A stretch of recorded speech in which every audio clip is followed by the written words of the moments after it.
देखिए question number 15, design F A which accept strings whose length is divisible by 3। यानी कि क्या होना चाहिए, लेंथ क्या होनी चाहिए, डिविजिबल बाय 3 होनी चाहिए।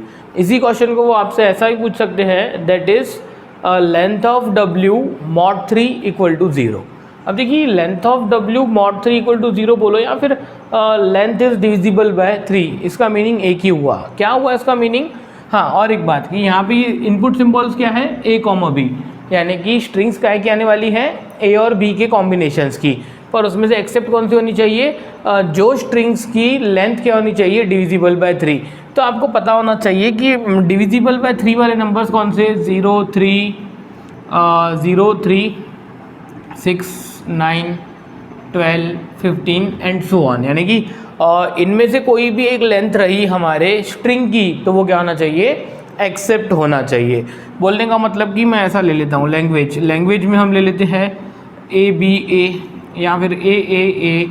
देखिए ये क्या, ये कैरेक्टर्स क्या आ रहे हैं, इनका कोई हमें ये लुकआउट नहीं है। लेंथ कितनी है इसकी, लेंथ इसकी कितनी है, 3। अरे तो ये 3 इज डिविजिबल बाय 3, यस ये 3। मैंने बोल दिया भाई AB, ठीक है, या फिर B, A। और इनकी लेंथ कितनी है, 6। इसकी लेंथ कितनी है, 6। तो ये क्या 6 मल्टीपल ऑफ 3 है क्या, यस ये 6 मल्टीपल ऑफ 3 है, यानी वो एक्सेप्टेड होना चाहिए। ठीक है, अब रही बात कि इसने ऐसा क्यों बोला है कि भाई length mod 3, length of W यानी कि हमारी कोई भी एक string, length mod 3 equals to 0। Mod 3 equal to 0 का मतलब क्या, मुझे एक बात बताइए। जैसे कि मैं यहाँ पे नंबर्स ले लेता हूँ 1, 2, 3, 4, 5, 6, 7, 8, 9, 10 और मैंने बोल दिया मॉड ऑपरेशन, मॉड 3। कौन सा ऑपरेशन परफॉर्म करना है मुझे, मॉड 3, मॉड्यूलो ऑपरेटर, मॉड्यूलस। ठीक है, ये क्या होता है, ये एक मैथमेटिकल फंक्शन है। जैसे हमें करना क्या पड़ता है यहाँ पे, डिवीजन, पर डिवीजन करने के बाद हमारा जो फाइनल आंसर रहता है इन जनरल वो क्या रहता है, हमारा फाइनल आंसर क्या रहता है, कोशेंट। ठीक है, पर हमें यहाँ पे फाइनल आंसर क्या चाहिए, ओके नहीं, करना 3 से ही है। मुझे कंसेप्ट आपको ये सिखाना है कि भाई किसी भी नंबर को हम 3 से मॉड 3 करेंगे तो आंसर क्या आएगा, मुझे आपको यही बताना है। ठीक है, ये मॉड ऑपरेशन का मतलब क्या, आप 1 को 3 से डिवाइड कीजिए, कीजिए 1 को 3 से डिवाइड कैसे करोगे आप, 1 को 3 0 था 0, ये 1 रिमेनिंग। ठीक है, हमें आंसर पॉइंट में नहीं चाहिए, हमें आंसर इंटीजर नंबर चाहिए। यानी हम क्या कर सकते हैं, हमने जब 1 को 3 से डिवाइड किया तो आंसर क्या आया, 0, पर छोड़ी हमें रिमाइंडर चाहिए, रिमाइंडर क्या आया, 1, तो इसका आंसर क्या आ जाएगा, 1। सिमिलरली अब क्या कर दीजिए, 2 मॉड 3 करना है तो पहले 2 को डिवाइड कीजिए, 2 को 3 से डिवाइड कीजिए, 0 सा 0, 2, रिमाइंडर कितना आया, रिमाइंडर 2। 3 को 3 से डिवाइड कीजिए, 3 को 3 से डिवाइड करके रिमाइंडर बताइए। अरे 3 को 3 से डिवाइड करेंगे हम तो 3 1 सा 3, ये हो जाएगा 0, तो 3 को 3 से डिवाइड करेंगे तो रिमाइंडर क्या आएगा, 0। ठीक है, 4 को 3 से डिवाइड कीजिए, अब 4 को 3 से कैसे डिवाइड करेंगे, ठीक है, 4 को कैसे 3 से डिवाइड करेंगे, 3 1 सा 3, रिमाइंडर कितना, 1। तो 4 को 3 से डिवाइड करने के बाद रिमाइंडर लिखना है हमें, रिमाइंडर कितना आया, 1। सिमिलरली 5 को 3 से डिवाइड कीजिए, रिमाइंडर लिखिए 2। 6 को 3 से डिवाइड कीजिए और रिमाइंडर लिखिए कितना, 0। 7 को 3 से डिवाइड कर दीजिए और रिमाइंडर लिखिए, 8 को 3 से डिवाइड कर दीजिए, रिमाइंडर लिखिए, 9 को 3 से डिवाइड कीजिए, रिमाइंडर लिखिए, 10 को 3 से डिवाइड करो और रिमाइंडर लिख दो 1। तो इट मीन्स कि मैं किसी भी नंबर को मॉड 3 लेता हूँ तो ऑल पॉसिबल आंसर्स क्या आ रहे हैं, देखिए 1 2 0 1 2 0 1 2 0 1 2 एंड सो ऑन आते ही जाएंगे। यानी हम किसी भी नंबर को अगर हम क्या कर देते हैं, मॉड 3, तो हमारे पास पॉसिबल आंसर्स क्या आएंगे, 0 1 और 2, बस इसके अलावा कोई आंसर नहीं आ सकता है। आप इसको देख सकते हैं, ये इसको इस सीक्वेंस को आगे भी बढ़ाइए, देखिए आंसर आते जाएंगे, अब 2 फिर से 0 1 2 0 1 2 आंसर्स आते जाएंगे। ठीक है, सीधी सी बात है कि अगर हम किसी भी नंबर को 3 से डिवाइड कर रहे हैं तो रिमाइंडर क्या बचेगा, या तो 0 बचेगा, या तो 1 बचेगा, या तो 2 बचेगा, 3 बच नहीं सकता, क्योंकि जैसे ही वो 3 बन गया वो फिर से डिवाइड हो जाएगा। आई बात समझ में? तो अब मेरा क्वेश्चन का मतलब क्या हुआ कि लेंथ मॉड 3 इक्वल्स टू 0, यानी कि उसकी लेंथ को मैं मॉड 3 करूँगा तो आंसर क्या आना चाहिए, 0 आना चाहिए। अरे भाई मैं लेंथ को मॉड 3 करूँगा तो आंसर 0 आना चाहिए। बताइए आंसर 0 कहाँ पे आ रहा है, आंसर 0 यहाँ पे आ रहा है। आंसर 0 यहाँ पे आ रहा है, आंसर 0 यहाँ पे आ रहा है, ठीक है। सपोज मैं यहाँ पे ऐसा भी कर दूँ 0 mod 3, अरे तो इसका आंसर भी 0 ही आएगा। आई बात समझ में? तो ये क्या हुआ, आंसर 0 कहाँ पे आ रहा है, आंसर 0 आ रहा है, देखिए 0 3 6 9 12 15 एंड सो ऑन, ठीक है। यानी किसी ने पूछ लिया कि भाई हम mod 3 करने के बाद आंसर 0 आना चाहिए, ऐसे कौन से नंबर्स हैं, देखिए मैं यहाँ पे लिख देता हूँ, mod 3 करने के बाद आंसर 0 आना चाहिए। आंसर कितना आना चाहिए, रिमाइंडर 0 आना चाहिए mod 3 करने के बाद। ऐसे कौन से नंबर्स हैं, 0 3 6 9 एंड सो ऑन, ठीक है। mod 3 करने के बाद आंसर क्या आना चाहिए, 1 आना चाहिए। mod 3 करने के बाद आंसर क्या आना चाहिए, 1 आना चाहिए। ये बहुत इंपॉर्टेंट कंसेप्ट है हमारा, इसके बेस्ड आगे बहुत सारे प्रॉब्लम्स आने वाले हैं। तो ऐसे कौन से नंबर से जिनको मैं mod 3 करूँगा तो आंसर क्या आएगा, 1। देखिए वो ये है, यहाँ इधर टिक कर देता हूँ मैं, वो है 1, ठीक है। देन आंसर यहाँ पे आ रहा है 4, और देन आंसर आ रहा है यहाँ पे 7 एंड सो ऑन। अरे 3 के डिफरेंस ही तो है ये। और मुझे बताइए mod 3 करने के बाद आंसर 2 आना चाहिए। ऐसे कौन से नंबर्स है, देखिए मैं इस पर डबल टिक कर देता हूँ, तो 2। ऐसे कौन से नंबर्स है, 2 5 को mod 3 करेंगे तो आंसर 2 आएगा, फिर से 8, फिर 11, फिर 14 एंड सो ऑन, इस प्रकार के नंबर्स। आई बात समझ में? तो ये हमारा क्या है, कंसेप्ट है कि हमें किसी भी नंबर को, इंटीजर नंबर को अगर हम mod 3 करते हैं तो पॉसिबल आंसर 0 1 या फिर 2 आएंगे। ऐसे कौन से नंबर से जिनको mod 3 करेंगे तो आंसर 0 आएगा, वो बताया मैंने आपको। ऐसे कौन से नंबर से जिनको mod 3 करेंगे तो आंसर 1 आएगा, वो ये नंबर्स है 1 4 7 10 13 16 19 एंड सो ऑन। ऐसे कौन से नंबर्स है जिनको mod 3 करेंगे तो आंसर क्या आएगा, 2 आएगा। तो वैसे नंबर से 2 5 8 11 14 17 20 एंड सो ऑन। आई बात समझ में? तो ये बहुत ही इंपॉर्टेंट है, आप वीडियो को पॉज करके लिख लीजिए। मैंने पहले ही आपको बताया था, फिर से बताता हूँ कि ये जो वीडियोस हैं, ये वीडियोस के आपके पास मैक्सिमम 4 व्यूज़ ही अलाउड है। आप इसको 4 ही बार देख सकते हो, उससे ज़्यादा बार नहीं देख सकते हो, ठीक है। तो आप, मैं जो भी बताता हूँ आप वीडियो पॉज करके लिखते जाइए, सो दैट आपका बहुत ज़्यादा एडवांटेज होगा, ठीक है। अब क्या होना चाहिए यहाँ पे, लेंथ क्या होनी चाहिए, लेंथ डिविजिबल बाय 3 होनी चाहिए। तो मैं ऐसा कर देता हूँ, यहाँ पे देखिए इधर Q0। मुझे बताइए कि ये 0 भी तो है, 0 वाली स्ट्रिंग, यानी कि उसको, हाँ ये कंसेप्ट है, मैंने आपको नहीं बताया। देखिए इधर बहुत सिंपल है, इप्सिलॉन बोलते हैं एम्प्टी स्ट्रिंग को कभी भी क्या बोलते हैं, इप्सिलॉन। ये इप्सिलॉन यानी क्या, कि मैंने एक भी सिंबल इनपुट नहीं लिया, ठीक है। जैसे किसी ने पूछा भाई ये इप्सिलॉन में कितने कैरेक्टर्स है, अरे भाई 0 नंबर ऑफ कैरेक्टर्स है, तो उसको कैसे रिप्रेजेंट करते हैं, इप्सिलॉन से। यानी कि जैसे मैंने बोला भाई W = इप्सिलॉन, तो ये क्या हुई, एक एम्प्टी स्ट्रिंग हुई। जैसे मैंने बोल दिया W = ये पहली वाली स्ट्रिंग, W = A तो फिर इसकी लेंथ कितनी हो जाएंगी, इसकी लेंथ, ये W की लेंथ कितनी है 3, पर ये W की लेंथ कितनी है 0। तो इप्सिलॉन हमारा काय का रिप्रेजेंटेशन है, एम्प्टी स्ट्रिंग का, ठीक है। यानी मैंने एक भी कैरेक्टर, इनपुट कैरेक्टर नहीं लिया हुआ है, तो उसको हम कैसे, यानी एम्प्टी स्ट्रिंग को कैसे रिप्रेजेंट करते हैं हम, इप्सिलॉन से, ठीक है। तो चलिए मैं क्या करता हूँ, एक Q0 नाम की स्टेट ले लेता हूँ, ठीक है। इनिशियली जब मैं स्ट्रिंग क्या करता हूँ, प्रोसेस करता हूँ, तो इनिशियली मैं Q0 पे हूँ, Q0 पे खड़े रह के ही हम प्रोसेस करते हैं। अब मुझे बताइए भाई मैं Q0 पे खड़ा हूँ और इप्सिलॉन यानी एम्प्टी स्ट्रिंग एक्सेप्ट होनी चाहिए। यानी Q0 पे खड़े रह के मैं कोई भी इनपुट सिंबल नहीं लूँगा, तो सच दैट मैं फाइनल स्टेट पे पहुँचना चाहिए। It means Q0 he final state होनी चाहिए। तो अब से ये ध्यान में रखिए कि अगर हमारे लैंग्वेज में क्या आता है, एम्प्टी स्ट्रिंग इप्सिलॉन आती है, तो इनिशियल स्टेट ही हमारी क्या हो जाती है, फाइनल स्टेट हो जाती है। क्यों ऐसा, क्योंकि मुझे बताइए भाई Q0 पे खड़े रह के मुझे without taking any input final state पे पहुंचना है। इट मीन्स कि मुझे Q0 को ही फाइनल स्टेट करना पड़ेगा, क्योंकि मुझे बिना कोई इनपुट सिंबल लिए फाइनल स्टेट पे पहुंचना है। इट मीन्स कि वो Q0 ही क्या आ जानी चाहिए, फाइनल स्टेट होनी चाहिए। जब जब लैंग्वेज में इप्सिलॉन आएगा तब तब इनिशियल स्टेट ही हमारी फाइनल स्टेट होगी, ठीक है। अब क्या होना चाहिए कि 3 लेंथ या 6 लेंथ या 9 लेंथ या 15 लेंथ की स्ट्रिंग एक्सेप्ट होनी चाहिए। तो वो स्ट्रिंग की लेंथ से हमारा लुकआउट है कि वो स्ट्रिंग क्या होनी चाहिए या वो स्ट्रिंग में कौन से कैरेक्टर्स है, वो हमारे लिए अभी इम्पॉर्टेंट नहीं है। तो मैं एक काम करता हूँ, मैं ऐसा कर देता हूँ भाई A आ जाए कि B आ जाए, कहाँ चले जाओ, Q1 पे। फिर मैं ऐसा कर देता हूँ A आ जाए कि B आ जाए, कहाँ चले जाओ, Q2 पे।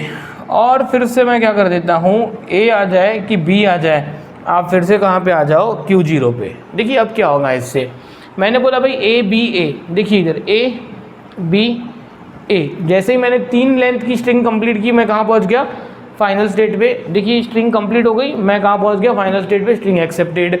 चलिए ये एक्सेप्ट करना है मुझे, ट्रिपल ए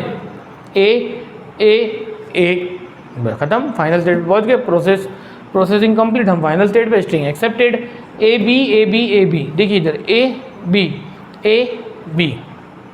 ठीक है, ओ सॉरी, ए बी 3 बार, ठीक है। देखिए फिर से करके बताता हूँ मैं, एक ए बी, यानी हम जैसे ही 6 लेंथ कंप्लीट करेंगे वैसे ही कहाँ जाएंगे, यहाँ पे। सिमिलरली 9 लेंथ की स्ट्रिंग है भाई, सपोज 9 टाइम्स ए आ गया, अरे तो स्ट्रिंग की लेंथ तो 9 है, तो फिर वो ए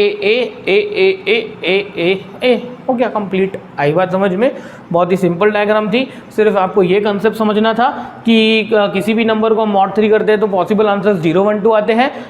कब आंसर 0 आते हैं इन नंबर्स के लिए, कब आंसर 1 आते हैं इन्हीं ये सेट ऑफ नंबर्स के लिए, कब आंसर 2 आता है ये सेट ऑफ नंबर्स के लिए, ठीक है। तो इसको पॉज करके लिख लीजिए। तो मैं आपको क्या कर देता हूँ, डायरेक्टली सेकंड थर्ड आगे की प्रॉब्लम्स बताता हूँ। थोड़ा एक वेरिएशन देख लेते हैं, इसको पहले तो पॉज करके आप लिख लीजिए। कल चल के सपोज क्वेश्चन ऐसा आ गया भाई, लेंथ डिविजिबल बाय 3, नहीं ऐसा क्वेश्चन नहीं है। उन्होंने क्वेश्चन को क्या कर दिया कि length mod 3 is equals to 1, length mod 3 is equals to 1 ऐसा पूछ लिया सपोज उन्होंने कि भाई लेंथ क्या होनी चाहिए, लेंथ होनी चाहिए कि स्ट्रिंग की लेंथ को अगर मैं मॉड 3 करता हूं तो आंसर क्या आना चाहिए, 1 आना चाहिए। तो मुझे बताइए ऐसे कौन से नंबर्स हैं जिनको मॉड 3 करेंगे तो आंसर 1 आता है।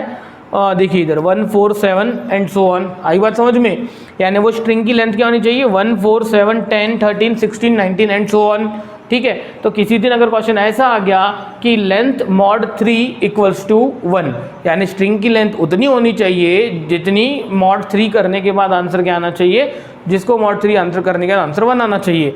तो डायग्राम में क्या चेंजेस होंगे, देखिए तो डायग्राम में क्या चेंजेस हो जाएंगे। डायग्राम में बहुत ही सिंपल है कि ये जो है हमारी Q1 नाम की स्टेट है वो हमारी फाइनल स्टेट हो जाएगी। डायग्राम हमारी यही रहने वाली है। क्यों ऐसा, देखिए इधर मैंने एक सिंबल लिया, देखिए एक सिंबल लिया तो फाइनल स्टेट पे, फिर 4 सिंबल हो गए तो फाइनल, फिर 7 हो गए तो फिर 10 हो गए तो फाइनल पे। देखिए पहला सिंबल लिया तो फाइनल, सेकंड सिंबल लिया नॉन फाइनल, थर्ड लिया नॉन फाइनल, फिर से फोर्थ सिंबल लिया तो फाइनल पे, फिर से फिफ्थ सिक्स्थ, फिर से 7th सिंबल लेंगे तो हम कहाँ पहुँच जाएंगे, फाइनल पे, ठीक है। तो ये हमारा क्या हो गया, उसकी डायग्राम हो गई। कल चल के सपोज क्वेश्चन ऐसा आ गया, फिर से पॉज करके इसको लिख लीजिए, ठीक है। फिर से क्वेश्चन आ गया कल चल के भाई length of W mod 3 is equals to 1 is equal, sorry 1 नहीं 2, कि भाई लेंथ इतनी होनी चाहिए कि जिसको हम मॉड 3 करेंगे तो आंसर 2 आना चाहिए। इट मीन्स कि स्ट्रिंग की लेंथ होनी कितनी चाहिए, ऐसे कौन से नंबर से जिनको मॉड 3 करेंगे तो आंसर 2 आएगा, तो वो 2 5 8 11 14। तो फिर तब क्या हो जाएगा उस सिचुएशन में, यानी कि जो हमारा थर्ड वेरिएशन है उसी क्वेश्चन का, क्वेश्चन नंबर 15 का, कि भाई लेंथ मॉड 3 इक्वल्स टू 2, तो उसके लिए क्या हो जाएगा हमारा, इसको फाइनल कर दीजिए। सो दैट देखिए पहला सिंबल लिया मैंने, दूसरा सिंबल लिया फाइनल पे, तीसरा लिया नॉन फाइनल, चौथा लिया नॉन फाइनल, फिर से 5वां सिंबल लिया फाइनल, 6वां लिया 7वां लिया नॉन फाइनल, 8वां सिंबल लिया तो फिर से फाइनल, ठीक है। उसी प्रकार से फिर 11 14 पे भी वो क्या होने वाली है, फाइनल होने वाली है। आई बात समझ में, आपको ये मॉड ऑपरेशन समझना था। सो दैट आप ये क्वेश्चन नंबर 15 का 15 भी देखा हमने और 15 के 2 वेरिएशन भी देखे, ठीक है। चलिए तो उसको लिख लीजिएगा आप। अब देखते हैं हम क्वेश्चन नंबर 16, क्वेश्चन नंबर 16 देखते हैं हम, ठीक है। इसको मिटा देता हूँ मैं सो दैट आपको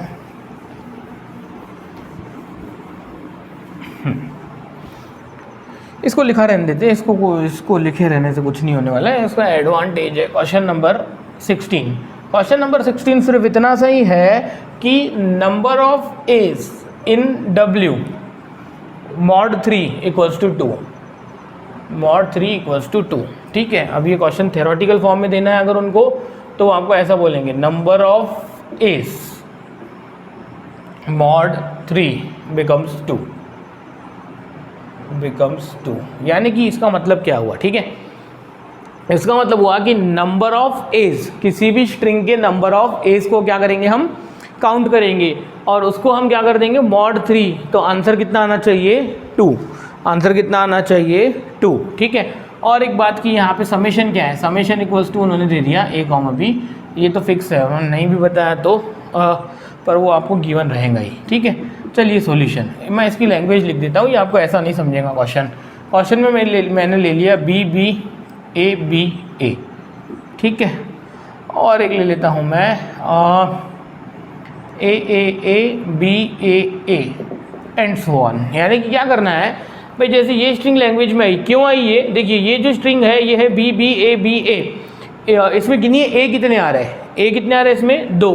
अब मुझे बताइए कि 2 mod 3 क्या 2 होता है, यस, यानी कि वो स्ट्रिंग लैंग्वेज में आनी चाहिए। आई बात समझ में, ठीक है। चलिए ये स्ट्रिंग देखिए, ये स्ट्रिंग में क्या है 1 2 3 4 5 ए है, तो मुझे बताइए क्या मैं 5 को mod 3 करूँगा, यानी 5 डिवाइडेड बाई 3 करेंगे और रिमाइंडर देखेंगे तो क्या रिमाइंडर 2 आता है, यस, इट मीन्स कि ये स्ट्रिंग भी क्या है लैंग्वेज में होनी चाहिए। अरे तो कौन सी स्ट्रिंग लैंग्वेज में नहीं होनी चाहिए, मैंने बोल दिया कल चल के ट्रिपल ए, अरे ट्रिपल ए में कितने ए आ रहे हैं, कितने ए आ रहे हैं, यानी कि देखिए number of edge in W mod 3 equals to 2, ठीक है। तो क्या होना चाहिए 3 ए, तो फिर 3 mod 3 कितना हो जाएगा 0, 3 को 3 से डिवाइड करेंगे और रिमाइंडर देखेंगे तो क्या आ जाएगा 0 आ जाएगा, 2 तो नहीं आएगा, तो ये ट्रिपल ए नाम की स्ट्रिंग यहाँ पे नहीं आ सकती है। यानी कि ये लैंग्वेज में कौन सी स्ट्रिंग्स आ सकती है, ऐसी स्ट्रिंग्स आ सकती है जिसमें क्या होने चाहिए नंबर ऑफ एज, क्या होने चाहिए number of age 2 5 8 11 14 and so on.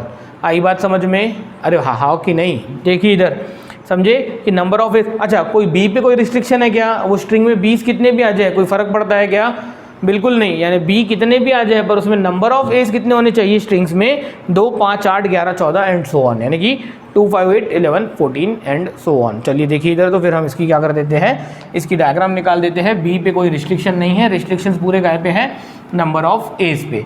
तो मैं एक काम कर देता हूँ, मैं अभी जैसे मैंने डायग्राम निकाली थी वैसे ही निकाल देता हूँ। मैंने लिया भाई ए के लिया, यानी ये लैंग्वेज में क्या मुझे बताइए ये स्ट्रिंग नहीं आ सकती है 2 ए, भाई मैंने 2 ए ले लिए तो क्या फाइनल स्टेट नहीं होनी चाहिए, होनी चाहिए, ठीक है। तो मैंने ये ले लिया ए के और मैं ले लेता हूँ दूसरा ए, तो जैसे ही मैंने दूसरा ए ले लिया तो क्या वो फाइनल नहीं होना चाहिए, होना चाहिए। और तीसरा है मैं फिर से क्या ले लेता हूँ, यहाँ पे ले लेता हूँ, ठीक है। सो दैट क्या हो जाएगा, देखिए इधर मैंने फर्स्ट ए लिया, सेकंड ए लिया फाइनल स्टेट, थर्ड ए लिया, फोर्थ ए लिया, फिफ्थ ए लिया तो फिर से फाइनल। यानी कि देखिए ये नंबर ऑफ एज अगर हमारे क्या आएंगे 2 5 8 तो ही वो क्या होगा एक्सेप्ट होगा। पर अब मुझे बताइए समीशन तो हमारा क्या है ए कॉमा बी, यानी हर एक स्टेट ने ए का भी ट्रांजेक्शन लिमिट करना चाहिए और बी का भी ट्रांजेक्शन लिमिट करना चाहिए। अरे तो भाई पर बी पे कोई रिस्ट्रिक्शन नहीं है, अरे बी पे कोई रिस्ट्रिक्शन नहीं है तो वो बी को आप क्या ले लीजिए उसी स्टेट पे ले लीजिए। अब हमारी ये डायग्राम कंप्लीट भी हो गई और क्वेश्चन भी सॉल्व हो गया। कैसे पता, देखिए इधर बी बी ए, देखिए इधर बी बी ए एक्सेप्टेड। आई बात समझ में। अरे मुझे बताइए बी पे कोई रिस्ट्रिक्शंस नहीं है तो बी मैंने क्या कर दिया सभी स्टेट्स का उसी पे ले लिया। आई बात समझ में, क्योंकि बी हमारा क्या है कंपलसरी है क्या, बिल्कुल नहीं, वो कंपलसरी ट्रांजेक्शंस नहीं है तो मैंने क्या कर लिए वो खुद ही पे ले लिए, ठीक है। तो ये बहुत ही इंपॉर्टेंट क्वेश्चन है, क्वेश्चन नंबर 16। ये इंपॉर्टेंट इसलिए भी है क्योंकि ये एंड सेमेस्टर में आ चुका है। ये क्वेश्चन एंड सेमेस्टर में ऐसा नहीं आया था number of A in W mod 3 equals to 2, ऐसा क्वेश्चन नहीं आया था। ये क्वेश्चन सेम क्वेश्चन पेपर में आया था पर पेपर में लिखा हुआ था number of edge in W, number of edge in W यानी कि string mod 3 is greater than 1। ये क्वेश्चन में ये स्टेटमेंट था। क्या होना चाहिए, number of edge in W को mod 3 करेंगे तो आंसर क्या आना चाहिए ग्रेटर देन 1। मुझे बताइए किसी भी नंबर को अगर हम mod 3 करेंगे तो आंसर्स आते क्या है 0 1 2। अब ये 0 1 2 में से ग्रेटर देन 1 वाला कौन सा नंबर हुआ 2 ही हुआ ना, यानी ये क्वेश्चन और ये क्वेश्चन दोनों का मीनिंग क्या है, सेम है, दोनों का आंसर क्या है, यही हमारा आंसर है। सिर्फ पेपर में उन्होंने क्या कर दिया था, ये क्वेश्चन की जगह पे उन्होंने ऐसा मेंशन कर दिया था, तो बहुत सारे स्टूडेंट्स कंफ्यूज हो गए थे। इसमें कंफ्यूज होने की कोई बात ही नहीं है कि number of edge in W mod 3 greater than 1। अब मुझे बताइए किसी भी नंबर को mod 3 करते निकले तो पॉसिबल आंसर्स क्या आते हैं, 0 1 2, मैंने वही तो आपको समझा है बहुत ही डिटेल में। तो मुझे बताइए तो 0 1 2 में से ग्रेटर देन 1 वाला कौन सा आंसर हुआ, 2 वाला। अरे भाई 2 वाला आंसर कब आता है, जब वो क्या होनी चाहिए वहाँ पे 2 5 8 11 14 इस प्रकार के नंबर ऑफ एज होने चाहिए। आई बात समझ में। तो ये हमारा क्या था, क्वेश्चन नंबर 16। चलिए देखते हैं अब 17। इसको पॉज करके लिख लीजिए, मैं इसको मिटा देता हूँ, ठीक है। तो देखते हैं हम 17, बहुत इंपॉर्टेंट था ये क्वेश्चन नंबर 16। आई होप आपको समझा होगा कि बी पे कोई कंडीशन नहीं थी, तो इसलिए बी का ट्रांजेक्शन मैंने क्या कर दिया, उसी पे ले लिया, और ए पे कंडीशन थी तो वो ए की कंडीशन हमने कैसे सॉल्व की वो हमने देखा, ठीक है। चलिए देखिए इधर, तो क्वेश्चन नंबर 17, क्वेश्चन नंबर 17 है स्ट्रिंग स्टार्ट्स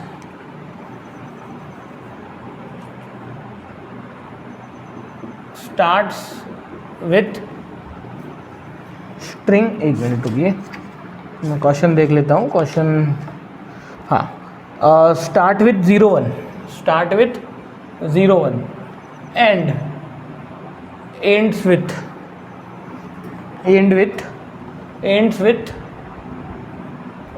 1 0, यानी कि देखिए इधर सॉल्यूशन लिखने से पहले मैं आपको बता दूं कि समेशन इक्वल टू फिर से क्या होगा यहाँ पे a कॉमा b होगा, ठीक है। यानी कि क्या होनी चाहिए, कौन सी स्ट्रिंग्स एक्सेप्ट होनी चाहिए, स्टार्ट्स विथ 0 1 एंड्स विथ 1 0, दोनों चीज़ें होनी चाहिए कि वो कहाँ से शुरू होनी चाहिए, 0 1 से शुरू होनी चाहिए और 1 0 पे ख़त्म होनी चाहिए। मुझे एक बात बताइए, तो मिनिमम ऐसी कौन सी स्ट्रिंग जो हमारे लैंग्वेज में आनी चाहिए, मिनिमम कौन सी स्ट्रिंग, तो मिनिमम स्ट्रिंग अगर मैंने 0 1 0 भी ले लिया ना, बस यही समझना है यहाँ पे, ये क्वेश्चन हमने इसके लिए लिया हुआ है कि मिनिमम ऐसी कौन सी स्ट्रिंग है जो ये दोनों ही कंडीशन सेटिस्फाई करेंगी।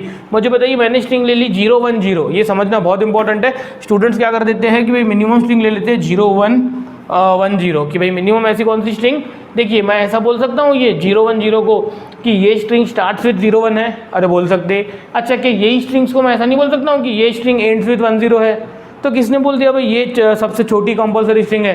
अरे सबसे छोटी कंपलसरी स्ट्रिंग क्या है हमारी, 0 1 0, ठीक है। अब तो ये डायग्राम बहुत इजी है, इस टाइप के प्रॉब्लम्स हम पहले ले चुके हैं। देखिए मैं इसकी जल्दी से डायग्राम कंप्लीट करता हूँ, फिर हम नेक्स्ट लेक्चर में देखने वाले हैं अगला प्रॉब्लम, क्वेश्चन नंबर 18, ठीक है।